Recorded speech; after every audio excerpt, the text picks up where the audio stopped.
Bismillahirrahmanirrahim. Assalamualaikum warahmatullahi wabarakatuh. Halo rekan-rekan mahasiswa dimanapun Anda berada yang saya cintai dan saya banggakan. Salam jumpa dan selamat bertemu kembali dalam pertemuan tetap Maya eh, mata kuliah Pendidikan Agama Islam pada pertemuan keempat. Pada hari ini kita akan membahas tentang pandangan Islam tentang manusia. Kita akan membahas secara detail bagaimana eh, gambaran asal-usul manusia dari pandangan Islam.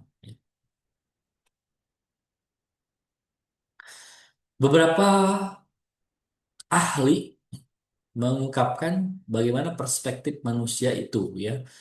Beberapa tokoh mengatakan yang pertama adalah manusia dari lihat atau dari segi perspektif psikoanalitik. Pandangan psikoanalitik meyakini bahwa manusia itu digerakkan oleh dorongan-dorongan dari dalam dirinya yang bersifat instinktif. Manusia itu punya insting, ya, teman-teman. Karena dorongan inilah tingkah laku manusia diatur dan dikontrol oleh kekuatan psikologis manusia. Mereka punya psikologis.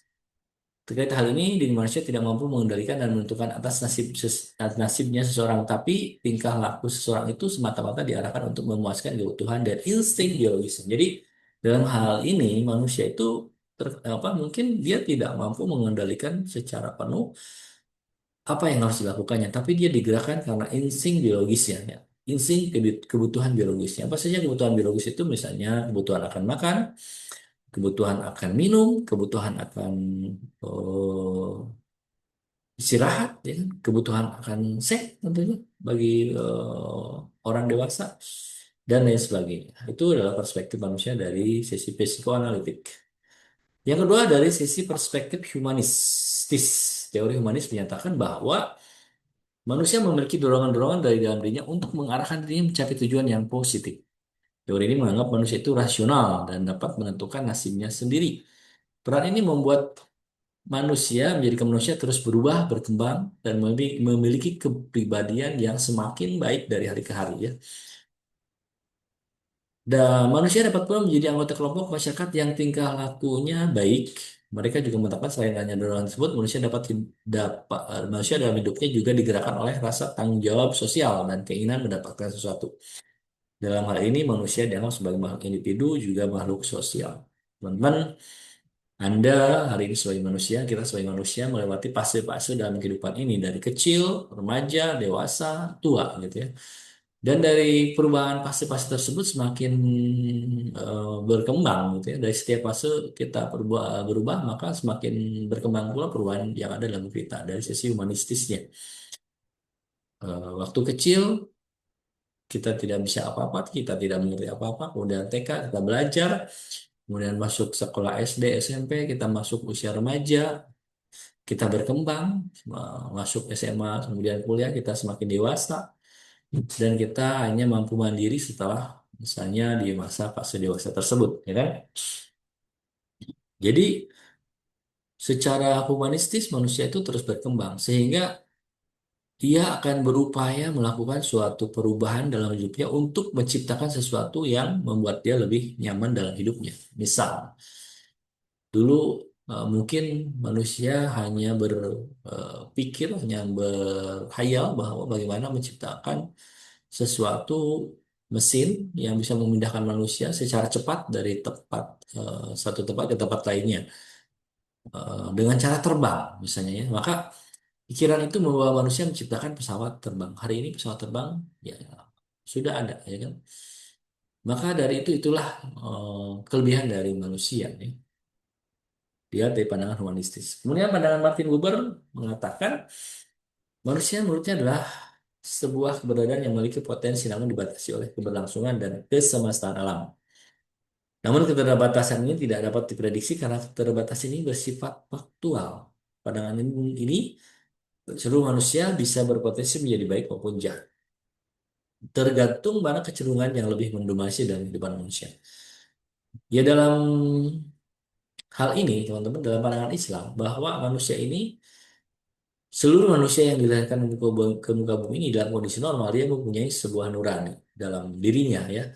Dan nurani ini sebenarnya akan cenderung membawa manusia ke dalam kebaikan. Setiap nurani yang dimiliki manusia maka akan membawanya ke kecenderungan kebaikan. Tetapi banyak yang nurani ini akhirnya tercemar karena suatu keterdesakan, akhirnya tergoda oleh suatu keburukan yang syaitan iming-imingi, ya kan. Ketika manusia tergoda oleh dan tergelincir oleh godaan syaitan, maka dia akan menjadi kecenderungannya menjadi seorang yang buruk atau jahat, ya. Kemudian pandangan behavioristik mengatakan bahwa manusia ini akan bergantung pada lingkungannya, ya. Teman-teman, teori ini menurut saya sangat relevan. Artinya, hari ini Anda tidak bisa mengatakan bahwa saya tidak akan terpengaruh oleh lingkungan saya.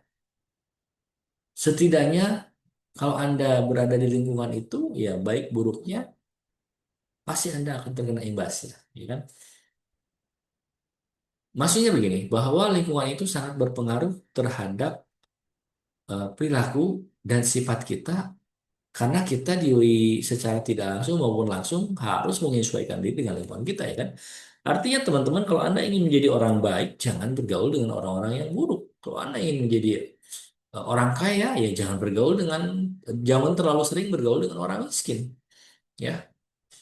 Seorang ahli bisnis mengatakan, ya, ada 4 orang kaya, kemudian Anda bergabung di dalamnya, maka Anda adalah orang kelima yang menjadi kaya tersebut.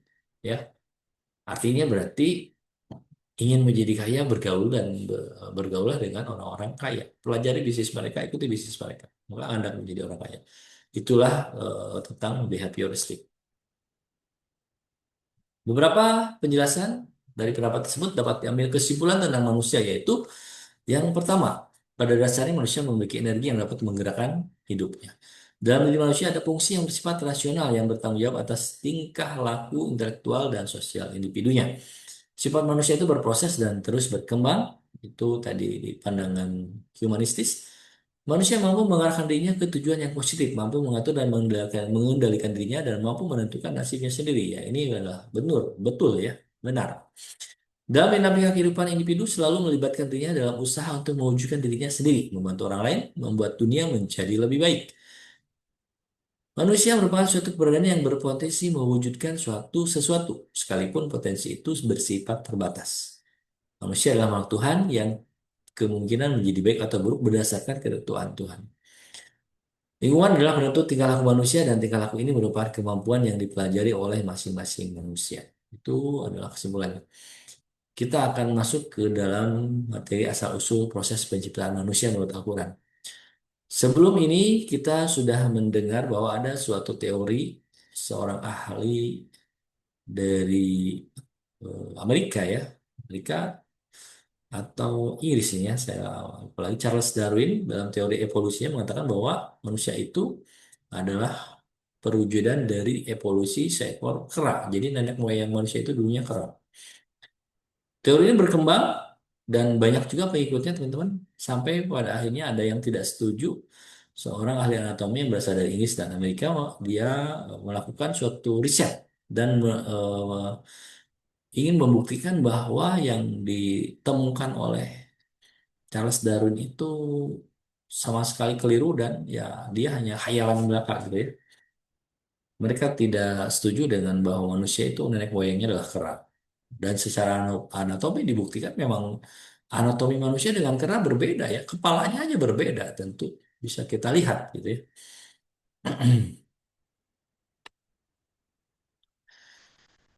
Kalau menurut Al-Quran, asal-usul proses penciptaan manusia di sini ada dua surat yang mengatakan, dari Al-Hijr ayat 28, Allah mengungkapkan, A'udzubillahi minasyaitonirrajim, Bismillahirrahmanirrahim. Wa idh qala rabbuka lil malaikati inni khaliqun basyarum min salsalin min hama'im masnun. Dan ingatlah ketika Tuhan berfirman kepada para malaikat, sungguh aku akan menciptakan seorang manusia dari tanah liat kering, dari lumpur hitam yang diberi bentuk. Proses penciptaan manusia ini secara lebih detail dijelaskan di surat Al-Mu'minun ayat 12 sampai 14, ya, yang bisa kita eh, lihat artinya. Dan sungguh kami telah menciptakan manusia dari saripati berasal dari tanah. Kemudian kami menjadikan air mani yang disimpan dalam tempat yang kokoh. Kemudian air mani itu kami jadikan sesuatu yang melekat. Lalu sesuatu yang melekat itu kami jadikan segumpal daging.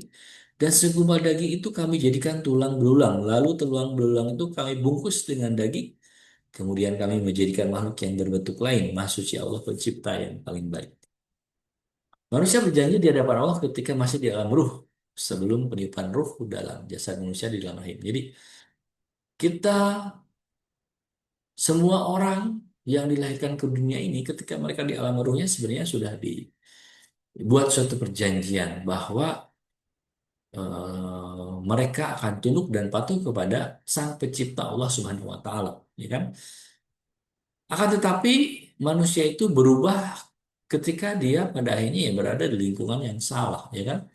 Bagaimana seorang manusia yang dilahirkan di antara orang tua yang Hindu, maka dia akan menjadi seorang Hindu. Ketika manusia itu lahir di keluarga seorang Nasrani, ya, maka dia akan menjadi seorang Nasrani. Ketika seorang manusia lahir di keluarga ateis, nah dia juga akan mungkin mengikuti ibu bapaknya menjadi seorang ateis. Tapi ketika dia di alam ruh sebenarnya mereka sudah berjanji kepada Allah bahwa Allah adalah Tuhan mereka, ya, yang akan mereka sembah dan akan mereka patuhi ketika mereka lahir. Tapi pada saat dia lahir, maka lingkungannya lah yang merubah perjanjian alam ruh tadi, ya kan? Kemudian setelah perjanjian tadi Allah meniupkan roh itu kepada janin, ya, pada janin pada saat berusia 4 bulan, ya. Kalau tidak salah seperti itu di dalam hadis, ya. Manusia dalam pandangan Islam, teman-teman, kita tahu bahwa manusia diciptakan adalah untuk beribadah. Surat Az-Zariyat ayat 56 mengatakan, A'udzubillahi minasyaitonirrajim, "Wa ma khalaqtul jinna wal insa illa liya'budun." Dan tidaklah aku ciptakan jin manusia kecuali untuk beribadah kepadaku. Jadi kita memang tujuan hidup kita tidak ada lain memang untuk beribadah. Ibadah itu apa? Ibadah itu mengabdi. Mengabdi itu apa? Ya berarti melaksanakan apa yang diperintahkan dan menjauhi apa yang dilarang. Ya. Artinya kita wajib bertakwa. Agama Islam mengajarkan itulah tujuan hidup kita yang sesungguhnya. Agama lain itu bahkan mereka bingung. Apa sebenarnya tujuan dari hidup mereka, ya, sehingga mereka banyak di antara mereka yang depresi hanya karena tidak tahu tujuan hidupnya apa gitu, ya. Sebagai manusia Islam melihat dari berbagai dimensi istilah, yaitu manusia ini adalah sebagai hamba Allah atau Abdullah. Tadi dikatakan ya memang tujuan manusia diciptakan adalah untuk mengabdi atau beribadah, ya. Kemudian manusia sebagai anas atau manusia adalah sebagai makhluk sosial. Kita pahami bahwa sebagai manusia kita tidak bisa hidup sendiri, teman-teman. Kita membutuhkan orang lain, ya. Sekarang seorang laki-laki yang butuh wanita. Seorang anak butuh orang tua, ya kan? Tidak bisa hidup sendiri, susah kita untuk hidup sendiri. Maka manusia itu di situ digambarkan sebagai makhluk sosial, ya kan? Di surat An-Nisa ayat 1 digambarkan, ya.